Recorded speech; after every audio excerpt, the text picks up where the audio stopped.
broadcasting from my apartment. I hope everybody is as well as they possibly can be in these very strange and difficult times. I also know everybody has a ton going on, much of which exceeds this course in importance, and I understand that.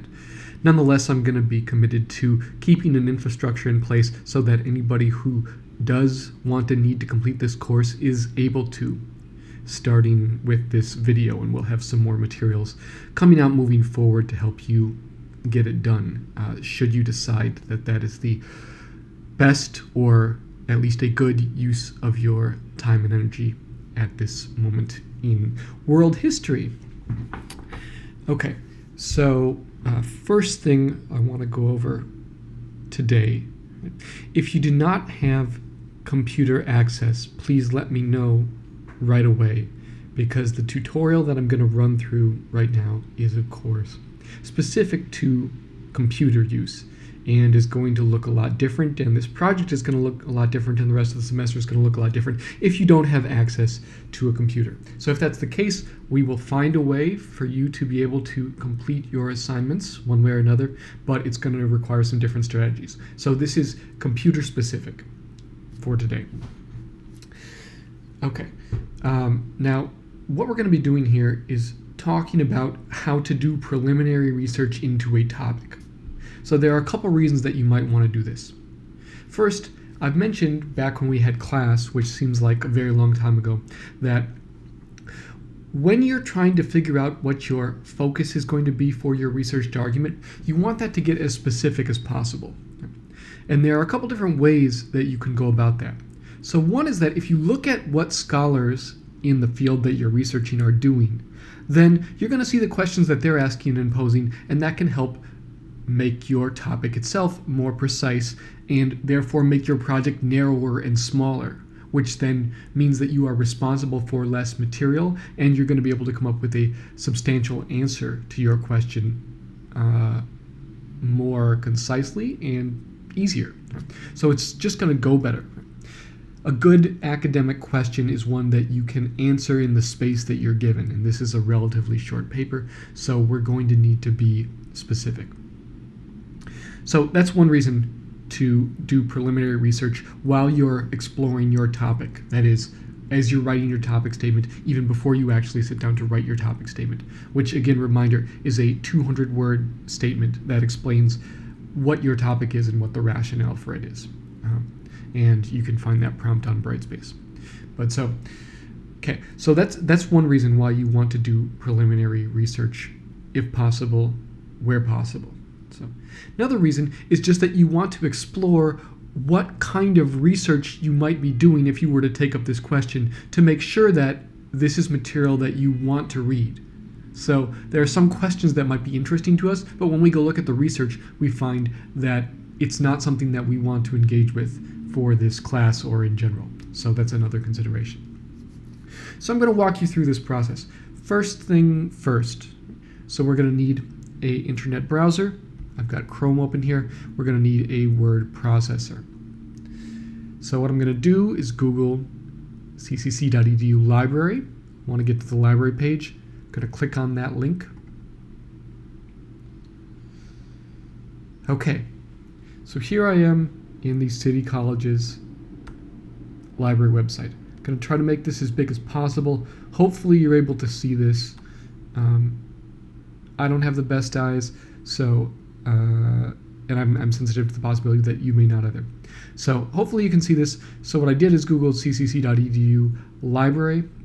Now what we're going to want to do here is we're looking for both of these links. First, library search. Second, library databases. We're going to use both of these. So first thing, I'm going to right click on this and I'm going to open it in a new tab. I'm going to go ahead and actually, didn't mean to do that. Okay. Looks like I opened both of them in new tabs. Okay, so both library search and library databases. Okay, so I'm going to go over to library search first. Now we mentioned this in class. For those that were not there, don't remember. First thing I want to do, right, we're looking at where we're searching. There are three options: in the library, online, everything. Now, these in the library options are probably not relevant to us because we are probably not on campus. Right? So I'm going to go over to everything just because if there is something in the library, I may be able to get I may be able to find access to it elsewhere. So I still want to see it.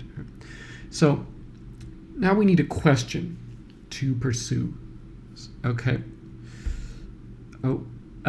So a couple days ago, I found this lovely wallpaper, which is David Hasselhoff on a white horse. Right? It's incredible. And then when I sat down to do this, I was thinking, I should change my desktop wallpaper. It's kind of weird. But then I was like, no, this is just a wonderful photo. Everybody can find some amusement or enjoyment here. Okay, so now I need my word processor. Okay, so this is an actual question that one of our classmates is considering exploring. How does social media influence beauty standards? So when I go to search this, I just want to figure out what the key terms are going to be. So that means coming up with lots of synonyms, related words. So we could start with social media beauty. Now, we might want to think about who specifically we're talking about. Is it young people? Is it all genders? Is it women? Is it girls? Or are we also interested in how older people are affected by these things? So we might want to refine this from that perspective moving forward. But we'll start with this just to begin. Okay, social media, start with beauty. I want to come up with some synonyms here if I can. So try appearance, self-esteem, self-worth maybe? Just whatever else I can think of. So that might get us a start. Okay, so I'm going to go back here, social media beauty. As you can see, I've already tried this once. So I'm just going to hit everything and see what happens.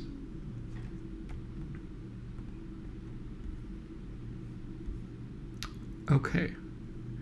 So the influence of social media affinity on eating attitudes and body dissatisfaction in Philippine adolescents.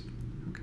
So many of the studies we find are going to be located somewhere or have some kind of geographic focus, which may not be our geographic focus. Nonetheless, these articles may have material and infrastructure that can be useful to us. So that's something just to be aware of. For now, let's just kind of browse through what we see. The splash of stunning, blessed unrest, how the largest social movement in history is restoring grace, justice, and beauty of the world. Okay. Now, I'm going to move through this quickly. One of the advantages of video is that, of course, you can slow it down or speed it up. So if you go down to the lower right-hand corner of the video window and you hit that gear button, there should be an option to play back faster or slower. Okay. Social media for musicians, social media in Iran. Body of truth. How science, history, and culture drive our obsession with weight and what we can do about it. Okay, so that could be relevant. Looks like that is available at Malcolm X and maybe elsewhere, so I'm going to just grab that link for now. 2015, that's good. Is social media good for history? Yeah. Okay. Gendered visibility on social media, navigating Instagram's authenticity bind. Okay, that could be relevant.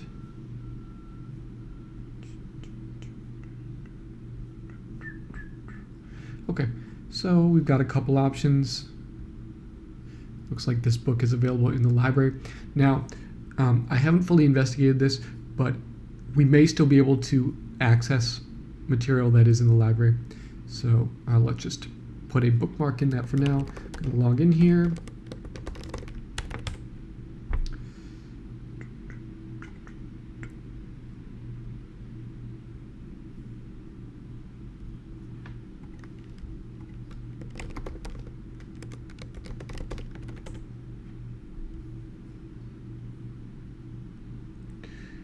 Okay, so I'm going to go ahead and grab this one. How am I going to do that? View full text.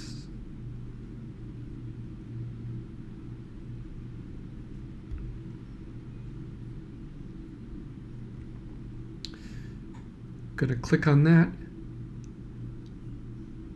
And again, moving quickly, you can play this back slowly if need be. And here I have found my article.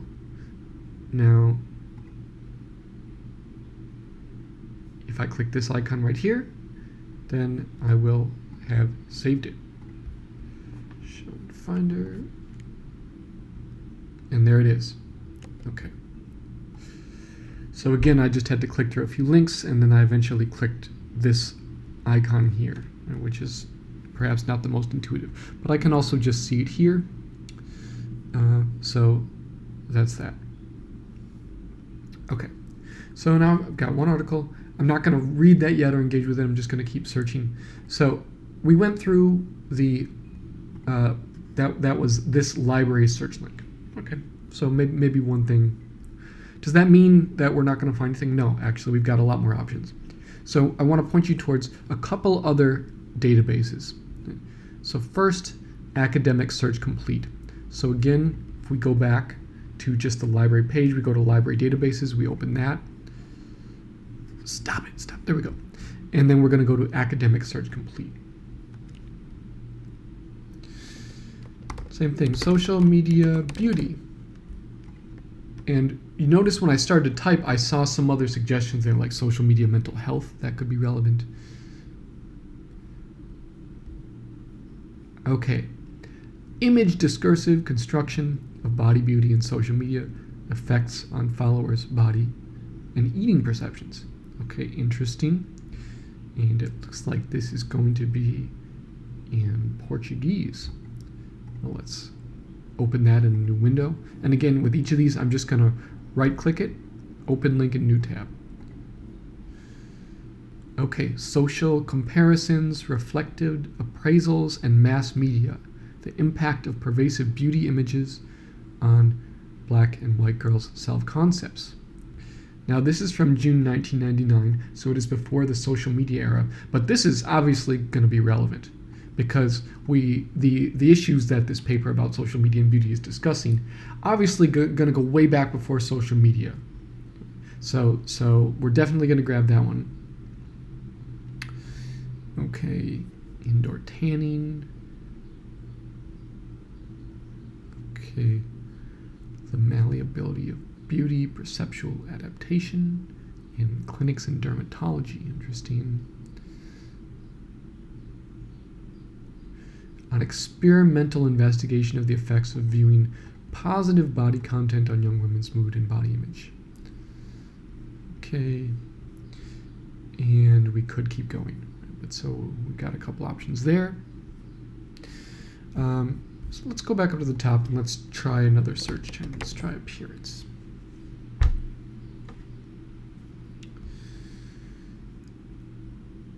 Parental control of the time pre-adolescents spend on social media. Links with the pre-adolescents, social media, appearance, comparisons, and mental health. Okay, this could be relevant depending on what age range we want to focus on, if any. And as I suggested, we may ultimately want to focus on some age range. Shifts in media, images of women, appearance, and social media status from 1960 to 2010. A content analysis of beauty advertisements in 2 Australian magazines. Okay. Me Too Much, the role of sexualizing online media in adolescents' resistance toward the Me Too movement and acceptance of rape myths. Okay, that could be relevant. Okay, looks like we're doing effects of gender and appearance, comparisons on associations between media-based appearance, pressure, and distorted eating. Now, a lot of these titles are going to be very dense, so really, I'm not trying to parse what they mean exactly. I'm just kind of looking for the keywords.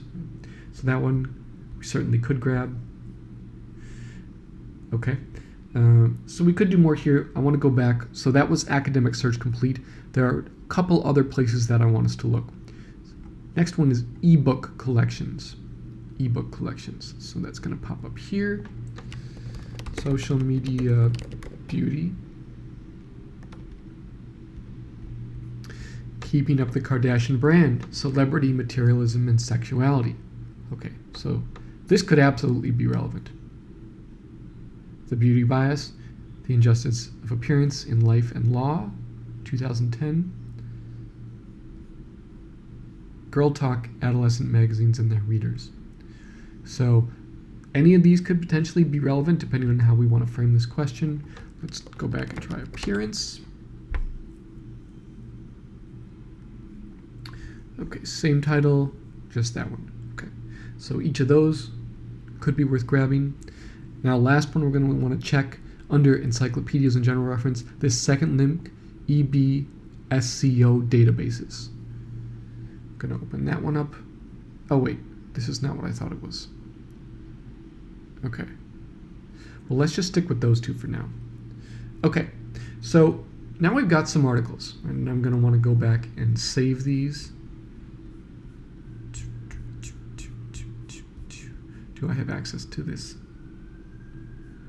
In some cases, it might give you like this kind of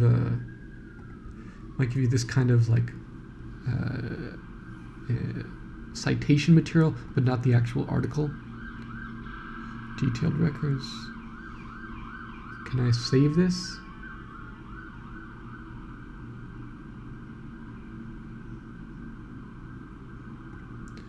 What's going to happen if I save this? Okay. Persistent link to this record. Okay, so it looks like this is another one where we're not going to get the link to the actual article.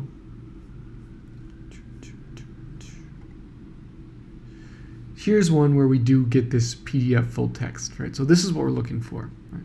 Because this is going to allow us to actually see the article itself. Now what I'm going to do, so I'm going to click on that. It's really important now that I download this, right? Because I don't want to have to go through this whole process of trying to find it again.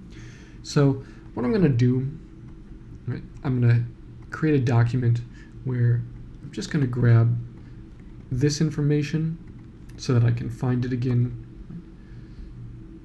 So here's the title, there are the authors. So I've just got that recorded somewhere. I'm going to go back here. I'm going to download this, right? And that's going to be, I'll try to zoom in here. So there's a little download button right here. It's the arrow pointing down. I'm going to click that. Now I can go ahead and save this. So I'm just going to call this pre-adolescence. Okay, I'm going to zoom back out a little bit. Show in Finder. Okay, and there I've got it. Now, I'm going to do a separate video that talks about how to actually engage and read these scholarly articles. But for now, we're just looking at how to find sources. So now if I wanted to keep going with this process, I would stick with just these couple databases, Academic Search Complete, the ebook collection, and if we go back here, this general library search function. And I might go back and try some more of these phrases. Okay, so that's a brief primer on search. Please let me know if you have any additional questions, and I'll be in touch with more soon. Okay, bye everybody.